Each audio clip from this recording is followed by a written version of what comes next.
Good. One today is Monday, March 10th, 2025. Update for Tuesday, the 11th. All right, let's go. Well, no official setups tonight. The TAR still looks like it's in trouble, but let's just hold off for now. Let this market shake out. It's just severely oversold. CCL banging out that IPT, so go ahead and bump your stop lower on that. We're going to take it down to the entry for now, and if it continues to move in our favor, obviously we'll bring that stop down further. Just a few stocks in here. Again, nothing to get very excited about.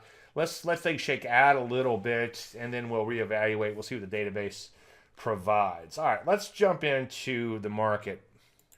Okay, S&P 500, we bounced back above the 200 on Friday, and now we imploded below it, down 2.70. It feels like a bit of a washout, but the recovery from the lows was not very impressive. I expected more of a vacuum to the upside. We'll take a look at the VIX in just 1 second. Before we do that, let's take a look at NASDAQ. You see off its worst levels, but still down 4% nonetheless. Very ugly day there, well below that 200-day moving average. No support below for quite some time. Let's take a look at the P's. No support there either. That's visible support. No visible means of support. Let's take a look at the Rusty real quick. Russell 2000, kind of same as it ever was, down 2.5%. Not hit as hard as like the NASDAQ, but hit hard nonetheless, right at these multi-month lows, remaining in a downtrend. Maybe it'll find a little support at this prior range as it did today, but that's not enough to hang your hat on. Now, let's jump into the VIX just for a second, and then we'll get back to the sectors. Okay, here we have the VIX. The cyan line is the close. That's the number that we watch the most. That's a close above the moving average. So we closed today 29.74% above the moving average. So VIX is getting pretty stretched away from that moving average. That in and of itself doesn't mean you should rush out and buy, but on these spikes, you want to pay attention for a possible reversal, at least on an intraday basis. Don't be a hero, though. One thing I've discovered is it's really easy to understand the volatility in a market like this. You'll think, well, I'm just going to take a little stab at it. Before you know it, you got a big loss on your hands. So be super duper careful should you decide to do anything there. Cybercomputing, like I said, took off, or cybersecurity took off, made all these brand new highs, was looking fantastic, and then imploded and is now all the way back to the bottom of its base. And that's actually one of the better looking areas. Sans gold and some defensive areas. Gold sold off fairly hard today, so that there was no flight to safety there. That's usually not a good thing. Gold stocks down hard too. They failed to really get out of this pullback after trying to rally, so that's a little bit of concern there. So you might not want to go after those stocks at the moment. Broker dealer imploding down to the 200-day moving average, finding a little support there, but nothing to get excited about. Software imploded below it, little support way back here, but again, let's not get too excited because there might be some support in the near future. Take a look at medical devices. One of the few areas that was doing better has come all the way back in to its prior breakout. So obviously you want to avoid that area amongst many others.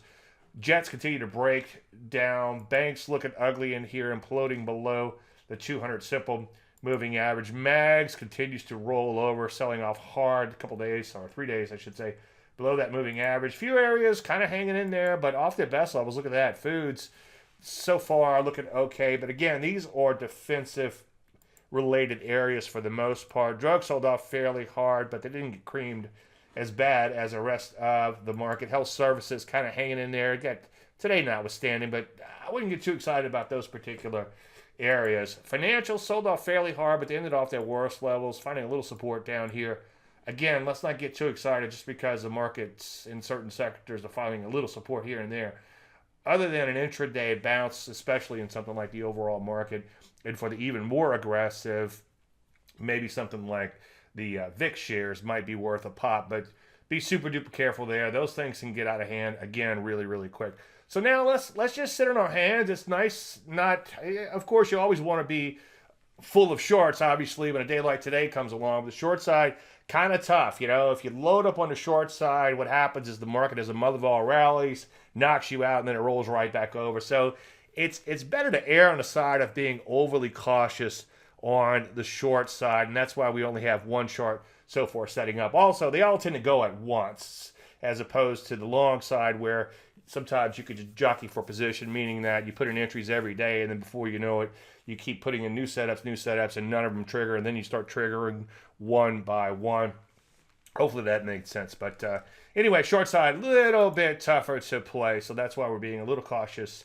However, if the market fails to have a material rally, a decent rally, I should say, a decent rally fails to materialize, we could be putting on more and more shorts. We're not afraid to short. We just want to be a little cautious and putting too many on at once. I think that's it for now. Everybody have a fantastic night.